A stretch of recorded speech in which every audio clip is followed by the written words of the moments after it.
आप ही के द्वारा प्रसारित किया जाता है। देश की सर्वोत्तम कानून व्यवस्था उत्तर प्रदेश में है, परिंदा पर नहीं मार सकता। आप ही सारे दुनिया को आमंत्रित करते हैं, उत्तर प्रदेश यहां पिन ड्रॉप है, सब आए निवेश करें। सारी दुनिया को, सारे देश को आप आमंत्रित करते हैं, निवेशकों को। शांति ही शांति है। और ये कैसी शांति है? एक तरफ जहां प्रातः काल व्यवस्था है, भगवान शिव की पूजा के लिए भी ओम नमः शिवाय और ओम शांति, वहां आप अपना जो व्यवहार है उसको देखिए। किसी घटना को किस तरह आप प्रस्तुत कर रहे हैं। क्या आप ओम शांति का जो श्लोक उच्चारण कर रहे हैं, कितना उसमें ठीक उसका उल्टा विरोधाभास है। कहां है शांति? सारी दुनिया आए निवेश करे। क्या है वो माहौल उत्तर प्रदेश? क्या यही वो देश की सबसे सर्वोत्तम और उत्तम कानून व्यवस्था है? अगर है तो आप बाजा बजाओ। देश की जनता इस व्यवस्था चलाने वालों का 2024 में बाजा बजा देगी। मैंने आपने एक गुहार लगाई थी न्यायालय से कि आपके छोटे भाई को खतरा है, उसी जेल में वो तीनों शूटर। देखिए, कई बार ये बात कही जा रही है। कल आज तक के आप ही के चैनल के दिल्ली के एक पत्रकार ने मुझको फोन करके कहा था। कल पटना के भी पत्रकार एक दो लोग आए थे, कल या परसों। लखनऊ से कई सज्जन आए। किसी तरह से घूम फिर करके मुख्तार का नाम भी लिया जाए तो अपनी तरफ से ले रहे हैं सब लोग कि नंबर उन्हीं का है, लेकिन अभी फिल्म कलर नहीं बन पा रही है।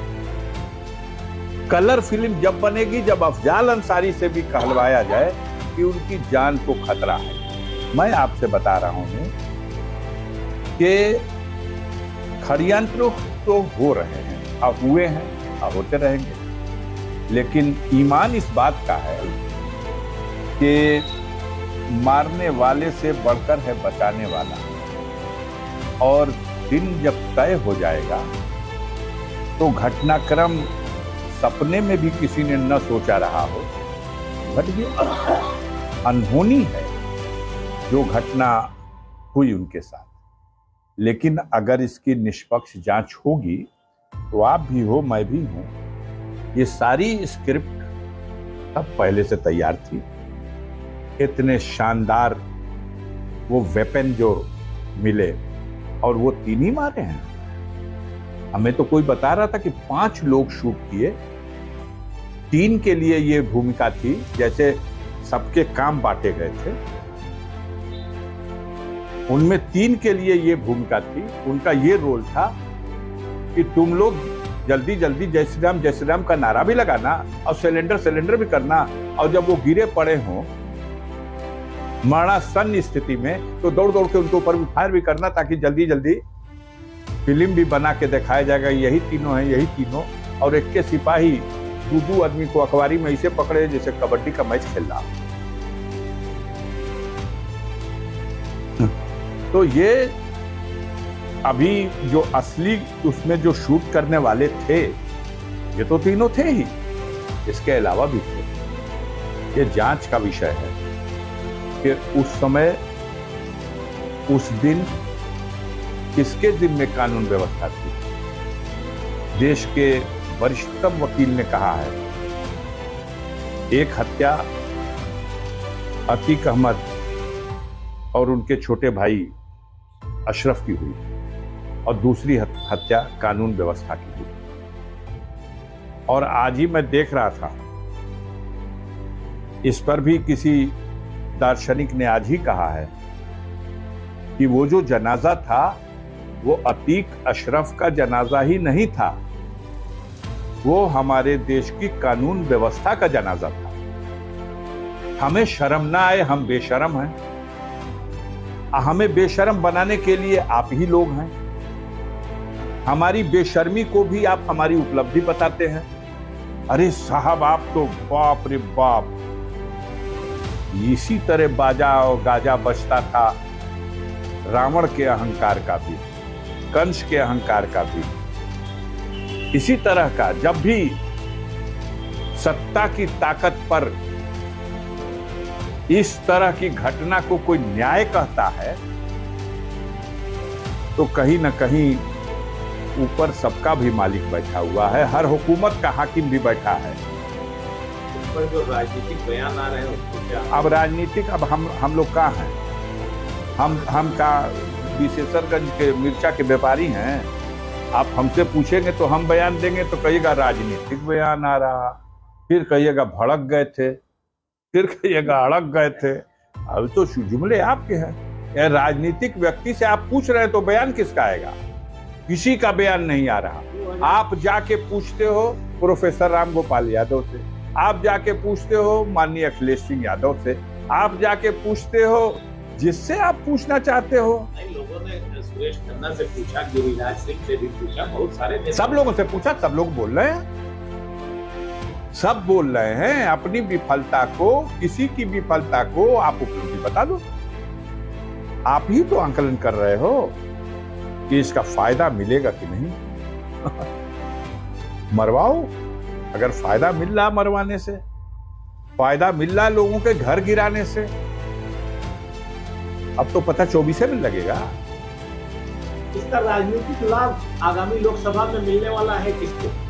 अब इसका आपको लगता है कि राजनीतिक लाभ नहीं, मानवता को शर्मसार कर देने वाली घटनाओं का राजनीतिक लाभ न लेना है और न उस पर हमें चर्चा करना है। इसकी राजनीतिक लाभ के लिए नहीं कर रहे। या तो हम कहें कि हम व्यवस्था बनाने में अक्षम हैं, लेकिन आपको आपका चैनल कहिएगा इसी में चल रहा। आप जब तक हेडिंग नहीं लगाएंगे कि अगला नंबर मुख्तार का। मैंने कल एक पत्रकार बंधु से कहा था, ये बात आपने हमसे पूछी धमकाने के लिए, या ये बात आपने पूछी कि किसी की कॉन्स्पिरेसी में आप सम्मिलित हैं इसलिए आपको पता है, या ये बात आपने हमसे कही इसलिए कि अमुक व्यक्ति ने हमको ऐसा करने के लिए बताया है? तो आप बताइए। नहीं, हम कुछ नहीं ऐसा। तो ऐसा नहीं तो ऐसा सवाल क्यों? ऐसा सवाल क्यों? उस दिन तो सांसद जी, उस दिन तो मीडिया बाइट ले रही थी और मतलब उस दिन तो मीडिया ने जोखिम में डालकर वो चीज कवर की। जोखिम में डाल के नहीं कवर की। मीडिया खड़ियंत्र का हिस्सा हो सकती है, सब मीडिया नहीं हो सकता है, लेकिन मीडिया के भेष में कौन है आप? आज मेरा मानना है भेष बदल करके कालमैनी भी आया था, अब भेष बदल करके रावण भी आया था सीता मैया का हरण करने। तो मीडिया के भेष में समाज में अच्छे बुरे सब होते हैं। समाज में अच्छे बुरे नहीं होते हैं। मीडिया का तो भैया मैं कह रहा हूं, देश की जनता के दिल में अगर पूछ लीजिएगा तो आपकी मानसिकता के लोग तो जो खुशी मना लें। आम आदमी मीडिया के बारे में बहुत ही बुरी राय कायम कर रहा है, बहुत ही बुरी। क्यों कायम कर रहा है? क्योंकि आपके जिम्मे ये काम दे दिया गया कि किसी भी तरह से जम्मू कश्मीर के पूर्व राज्यपाल मलिक साहब का जो इंटरव्यू आया है, और किसको इंटरव्यू दिया है उन्होंने? वो उस शख्सियत को इंटरव्यू दिया जिस शख्सियत को मोदी जी इंटरव्यू देते देते उठ के भाग गए थे। थापर साहब को पानी पिए और भाग गए। और मलिक का वो बयान जिसमें 2019 में पुलवामा की वो घटना जिसने देश को हिला दिया और मातृभूमि के 40 से अधिक वीर सपूत जिस घटना में जिनका बलिदान हो गया, उस घटना का रहस्य पर पर्दा उठता जा रहा और बहस इस पर रोकी गई है। जवाब भी नहीं आ रहा, क्योंकि बहस बढ़ाई जाएगी तो उसके पेट में अभी बहुत कुछ है। ये वहीं का एलजी था, उसे मालूम है कि 5 जहाज मांगा गया था, उसे मालूम है कि 5 जहाज में अगर उड़ के चले गए होते देश के सैनिक तो समय भी कम लगता, जोखिम भी नहीं होता। लेकिन 5 जहाज नहीं दिया गया। उसने देश के राष्ट्रीय सुरक्षा सलाहकार का नाम लेके कुछ कहा है। बचा क्या है? उसने प्रश्न किया है कि उन आतंकवादियों को जिन्हें अल्टीमेटली एक चेक पोस्ट पे पकड़ा गया, उनको लेके निकलने वाला वो जो देवेंद्र सिंह डीएसपी था, वो पकड़ा गया, जिसने कहा कि आप लोग हमको मत रोकिए, मैं मिशन में हूं, तुम्हारी गाड़ी में ये आतंकवादी हैं। अरे हाँ, तो वो भी एक मिशन में है। कुछ थे देशभक्त जिन्होंने उनकी बात नहीं सुना, उनको अरेस्ट कर लिया। आप बता दीजिए हमको, मैं तो संसद सदस्य हूं, नहीं जानता कि देवेंद्र सिंह कहाँ है। आप पत्रकार हो, आज तक के बता दो देवेंद्र सिंह का क्या हुआ? जेल हुई थी। नहीं, कहाँ है, कौना जेल में? भाई जेल तो हम लोग सुने कि जम्मू कश्मीर की जेल में है, कि तिहाड़ जेल में है, कि डासना जेल में, कहाँ है? चीन से गायब। देशद्रोह का इतना बड़ा कारनामा अंजाम देने वाले का कुछ देश की जनता जानना चाहती है, ये सवाल उठाया है। और राज्यपाल महोदय के इन सवालों पर चर्चा न हो, बहस न हो, देश में ये खबर रुक जाए। बहुत बड़ा हादसा हुआ है अतीक अहमद का। लेकिन उस हादसे के आड़ में उससे बड़े हादसे को, जिसकी रहस्य पर्दा उठने लगा, उसको रोक दिया जाए। अब उस कहानी पुरानी हो चली तो जल्दी से मुख्तार का नाम जोड़ दिया जाए और थोड़ी आगे बढ़ेगी। 15 तारीख की स्क्रिप्ट पहले से लिखी हुई थी। दिन की घटनाक्रम क्या होगा और रात का घटनाक्रम क्या होगा। 5 जिले की फोर्स गाजीपुर में बुलाई गई थी जिस दिन आपका फैसला आना था। जी, और दिल्ली के मीडिया के लोग आए थे, मेरा इंटरव्यू लेके गए। पटना आ गया था, लखनऊ आ गए थे, बनारस से आ गए थे। आप गाजीपुर के प्रेस के लोग हो, आपकी संख्या 10-20 रही होगी, लेकिन वो 50-100 थे। हम तो हर तारीख पे जाते हैं। मैं तो सड़क छाप आदमी हूँ, एक गाड़ी लेके चला जाता हूँ, 4 लोग बैठते हैं बस।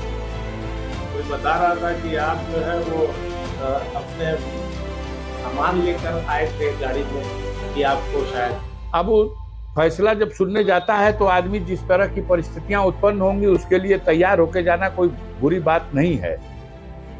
लेकिन कम से कम इस पे तो संतोष कीजिए कि मेरे जैसा आदमी है जो न्यायपालिका में आरोप का विचारण हो और निर्णय का स्वीकार हो। पसंद नहीं आए तो भी उसकी आलोचना नहीं करूंगा, उसकी अपील करूंगा। पूर्वांचल की सियासत में अफजाल अंसारी एक बड़े नाम। अब आप कहाँ चल रहे हैं इस पे? मैं आपसे एक छोटी सी चीज ये पूछना चाहूंगा कि आगामी लोकसभा में आप क्या देख रहे हैं कि अगली सरकार किसकी आने वाली है, क्या होने वाला है? बहुत अच्छा प्रश्न है आपका। मूल मुद्दे पे आप आए। मैं आपसे ये कहना चाहता हूं कि उत्तर प्रदेश की बात अगस्त में करूंगा, क्योंकि उत्तर प्रदेश में 2024 के चुनाव की असली पटकथा किस तरह से सेना बनेगी ये अगस्त में तय होगा। अगस्त से पहले देखते रहिए, जो दृश्य दिखाई दे रहा है उसमें कुछ असली भी है और कुछ नकली भी है। लेकिन बाकी देश के ज्यादातर हिस्सों में 5 प्रदेशों में तो चुनाव चल रहे हैं। अभी कुछ प्रदेशों में चुनाव हुए। हिमाचल प्रदेश में, जहां भारतीय जनता पार्टी नारा देती है कि हिंदुस्तान से कांग्रेस विहीन भारत बना देंगे। विडंबना यह है कि भारतीय जनता पार्टी की जमी सरकार, ये नड्डा साहब वही के हैं जो राष्ट्रीय अध्यक्ष हैं, गाजीपुर आए थे, ये हिमाचल प्रदेश के ही हैं और अपना प्रदेश नहीं बचा सके। ये देश में नारा दे रहे हैं कांग्रेस मुक्त भारत, लेकिन हिमाचल में वो नारा दे दिए सब कि भाजपा मुक्त हिमाचल, और हिमाचल में उनकी सरकार बन गई। 4 में चारों एमपी इनके थे, अब शायद बोहनी भी ना हो इनकी। कर्नाटक में चुनाव चल रहा, आपने ही सी वोटर का सर्वे पेश किया है, देख लीजिए उठा करके। कांग्रेस पार्टी अपने दम पर 128-130 सीट जीत रही,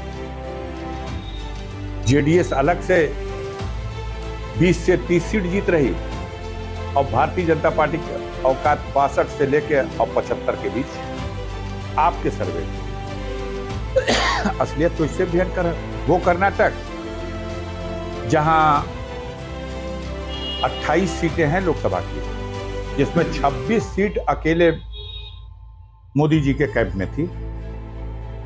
उसी तरह की परिस्थितियां राजस्थान में हैं, 25 सीटें पार्लियामेंट की हैं वहां, इस साल चुनाव हो रहा। 25 में 25 भाजपा की थी। आगे बढ़िए, मध्य प्रदेश 29 सीट है, 29 में 28 सीटें भाजपा के पास थी 2019 में। छत्तीसगढ़ में, झारखंड में, जहां जहां चुनाव रहा सारी सीटें इनके पास। अब क्या होने जा रहा, अब इन 5 राज्यों में जहां चुनाव चल रहा है, जहां इनके पास 97 लोकसभा की सीटें थी, अब 27 लोकसभा की सीट भी नहीं आएगी। क्या लगता है 200 के अंदर सिमट जाएंगे? अब मुझे लगता है कि 60 सीटों का तो घाटा अभी इन 5 राज्यों में जहां चुनाव होगा इसमें हो जाएगा। इसके बाद बड़े राज्य बचे हुए हैं। महाराष्ट्र 48 में 42 सीटें इनके पास थी, और आज की स्थिति में डबल फिगर पहुंचना मुश्किल है।